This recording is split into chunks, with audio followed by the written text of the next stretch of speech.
This is Josh White with JW Math Tutoring.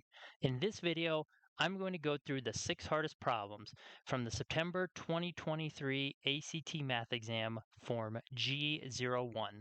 So let's go ahead and get started. But life is a dream that calculus could never predict. Just before I begin this video, going through these 6 hardest ACT problems from this test, I just want to mention a couple things. First, if you like this video, please do give it a thumbs up, subscribe to my channel, sign up for notifications. Second, the reason I'm only highlighting 6 problems from this test is because I've gotten hit with copyright strikes from the ACT when I published full reviews of completed official tests. So that's the reason why you only see 6 problems instead of the full 60, which I would love to do, full videos on.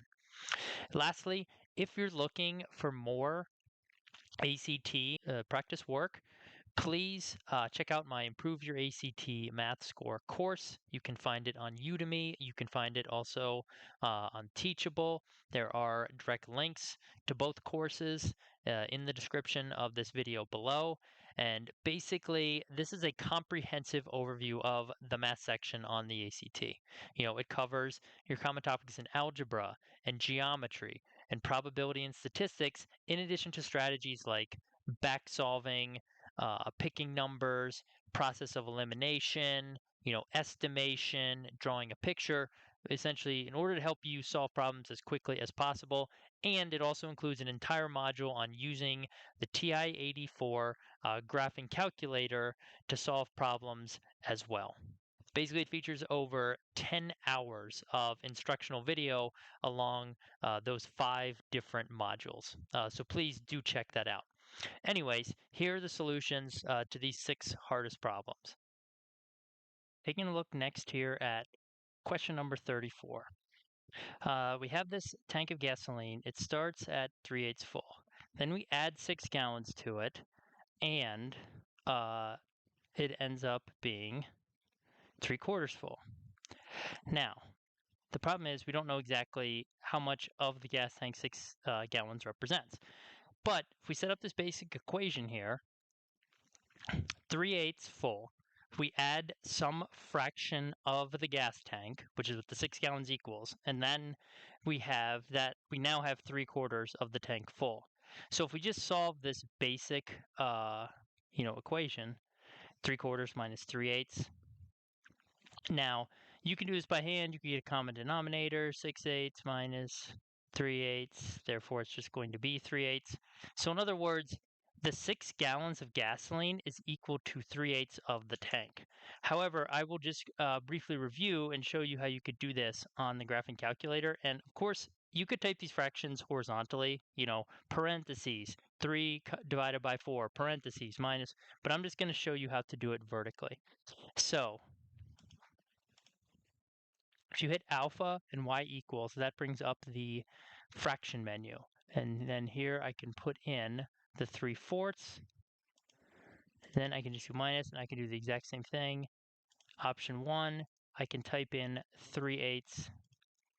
Okay, and that just gives me, 3/8 that I found doing it by hand. But if you're not comfortable doing it by hand, just do it on the calculator doing that.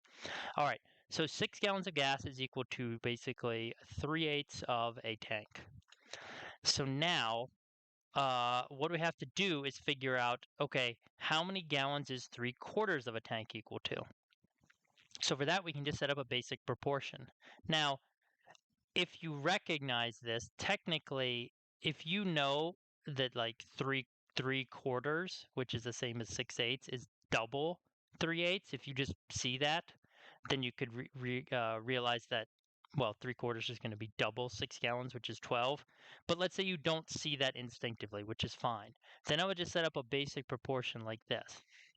3/8 of a tank is 6 gallons. 3/4 of a tank is X gallons.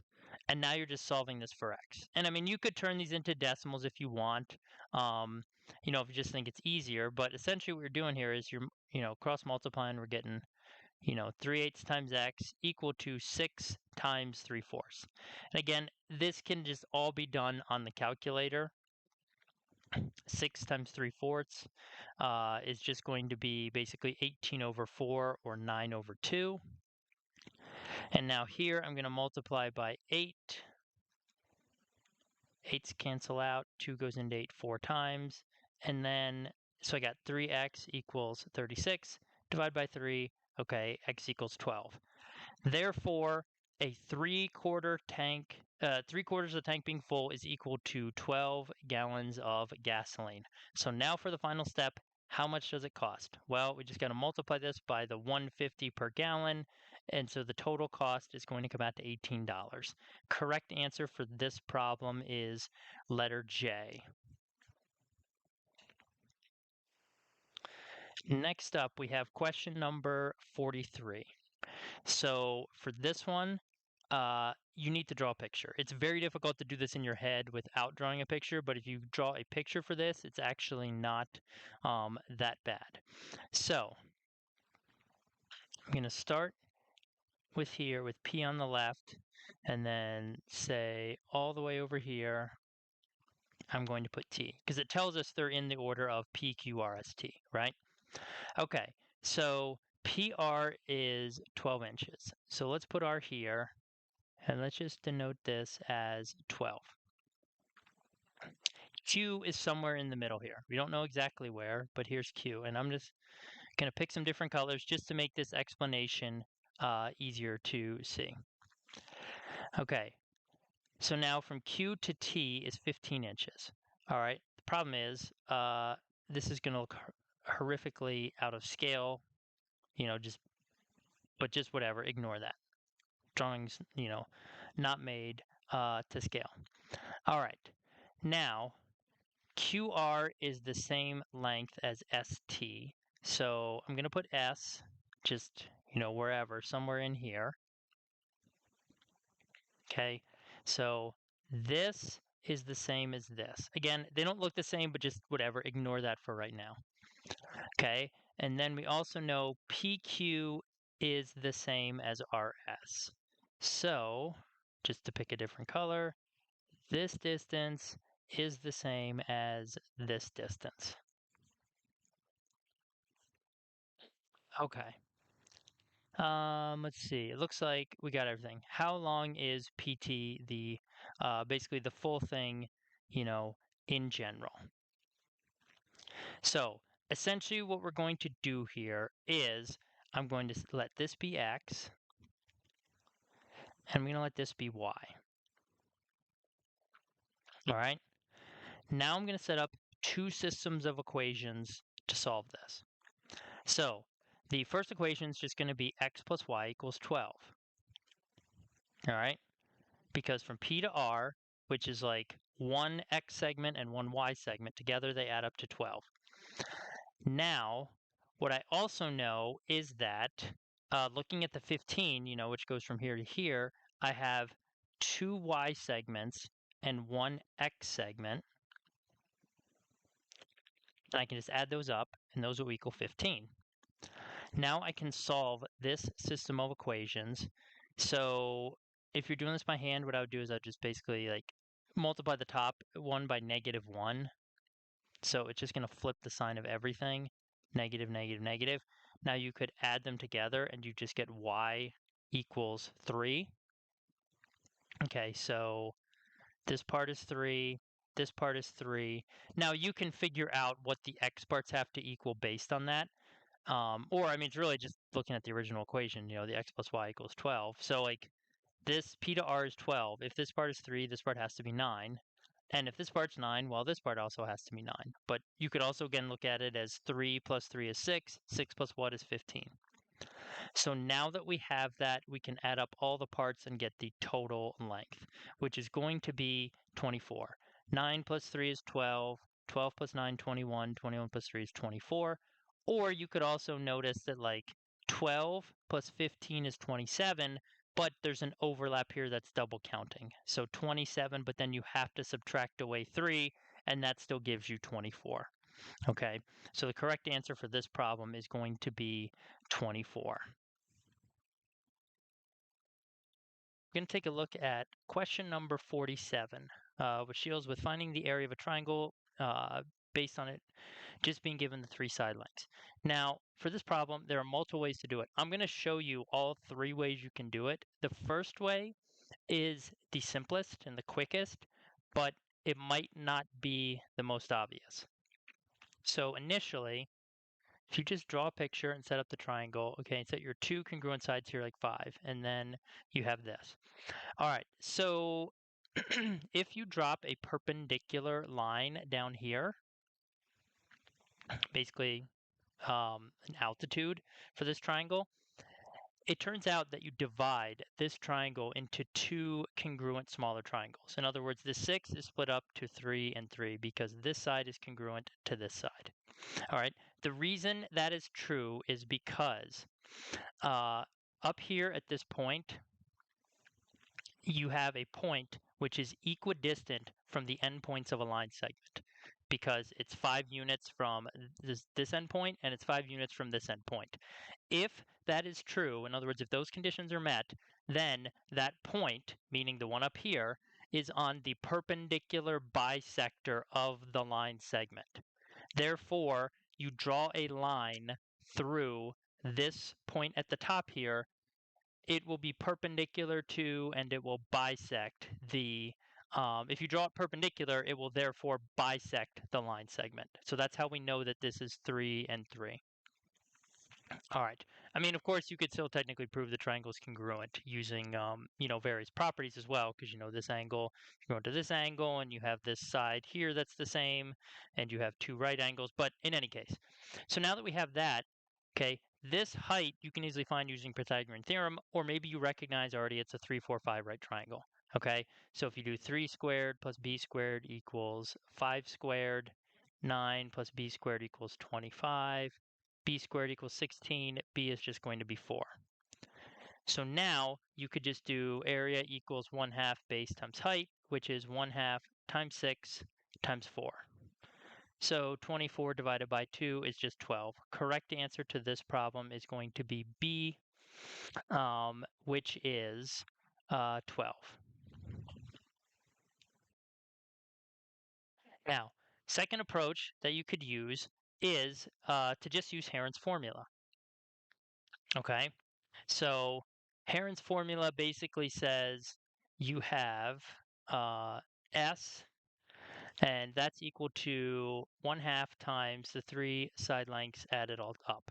So 5 plus 5 is 10, 10 plus 6 is 16, divided by 2. Okay, so the S value is equal to 8. And then when you look at the formula, let me just clear some of this out here. Okay, you know that, not S, the area of the triangle is going to be equal to the square root of S and then basically times S minus side 1,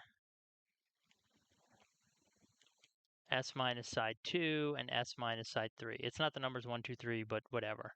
Just call it whatever. I'll just call it A, B, and C for the 3 sides. Okay, and then you just plug that all into the calculator. So the way it's going to look is it's basically going to be 8 times 8 minus 5 times 8 minus 5 times 8 minus 6. So you just go ahead and you work this all out. 3 times 3 is 9. 9 times 2 is 18. 18 times 8 should be 144. Let's just double check that. It is. So the area is just equal to the square root of 144, which is equal to 12. So if you want to do that approach, completely fine. Again, you do have to have Heron's formula memorized. Basically, first how you find the S value, which is essentially half of the sum of all the sides, and then you have to remember how you plug it in, to take the square root of it, but completely acceptable method to use as well. All right, so now let me just briefly talk about a third method. Try to go through this as quickly as possible.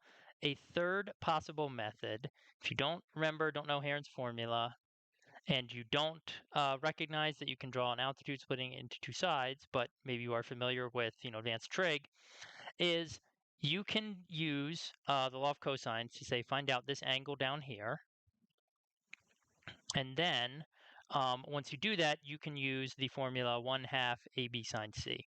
So let's say this is angle C right here, right? Okay, so we're going to use the formula c squared equals a squared plus b squared minus 2ab cosine c. So I'm going to rearrange this whole thing first in that it's c squared minus a squared minus b squared, and then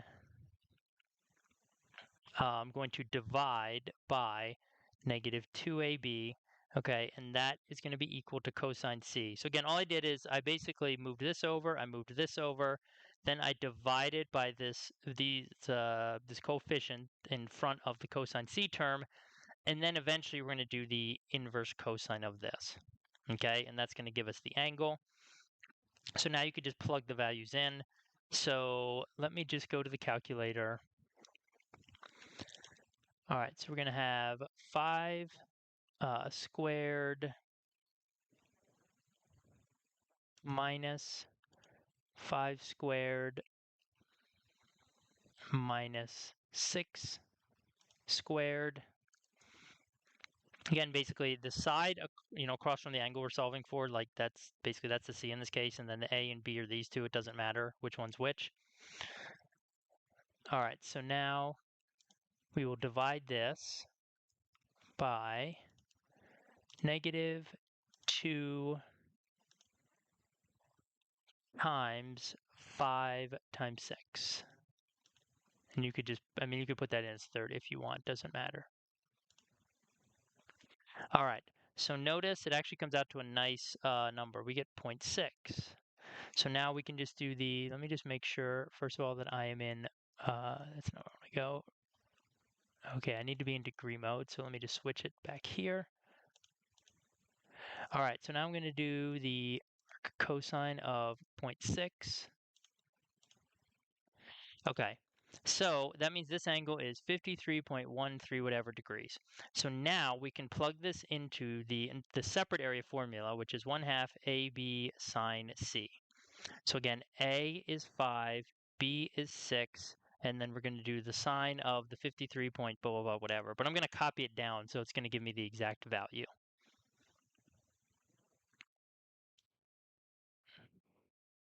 All right, so we have, and I'm just going to do 0.5 instead of 1/2.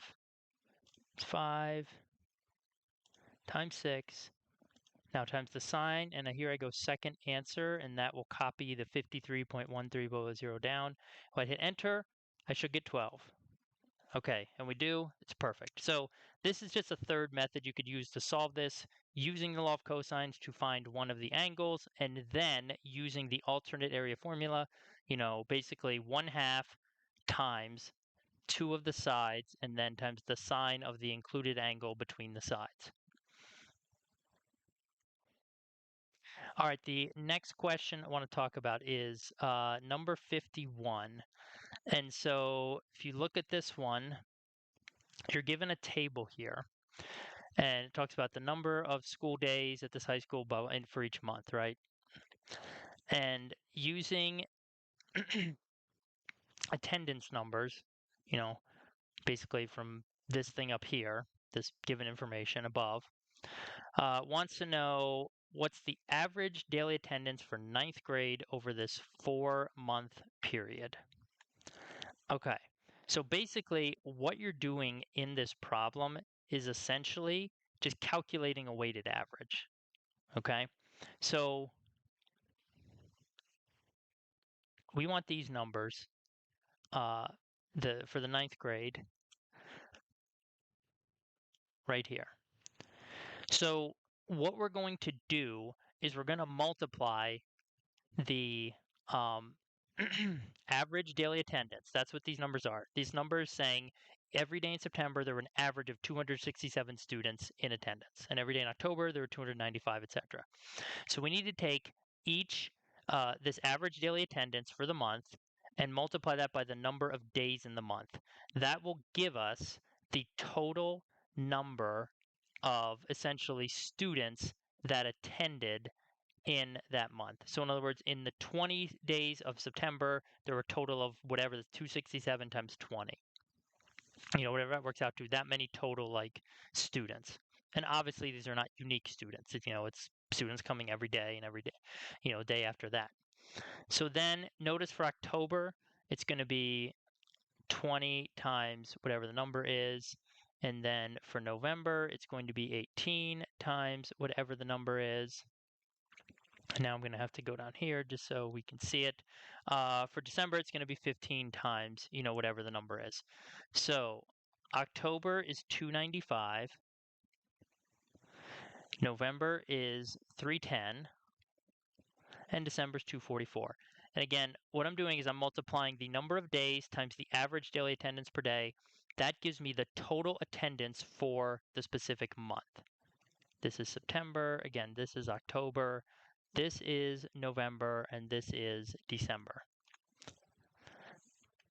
So now, in order to, that's like the total attendance over the entire 4-month period. But this question's asking for the average daily attendance, not the total attendance, but how many students on average were there per day. So now what you have to do is just basically add all these up and then divide them by the total number of days. So if you go ahead and notice that, whatever, just extend this a little bit for a fraction here.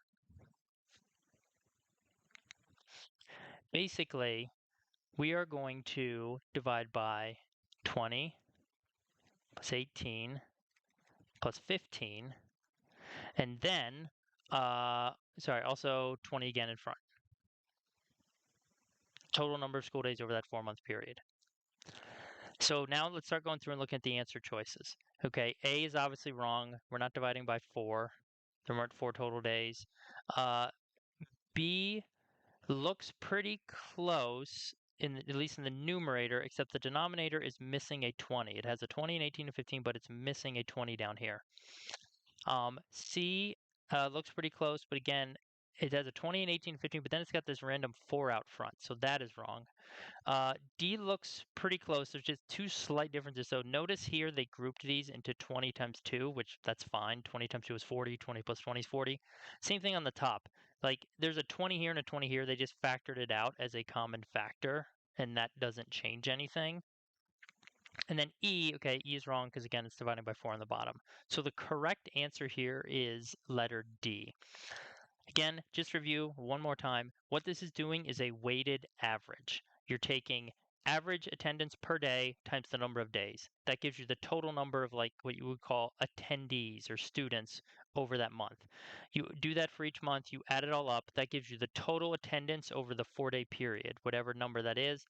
Then you divide that by the total number of days to get the average daily attendance, because they don't want total attendance, they want average daily attendance.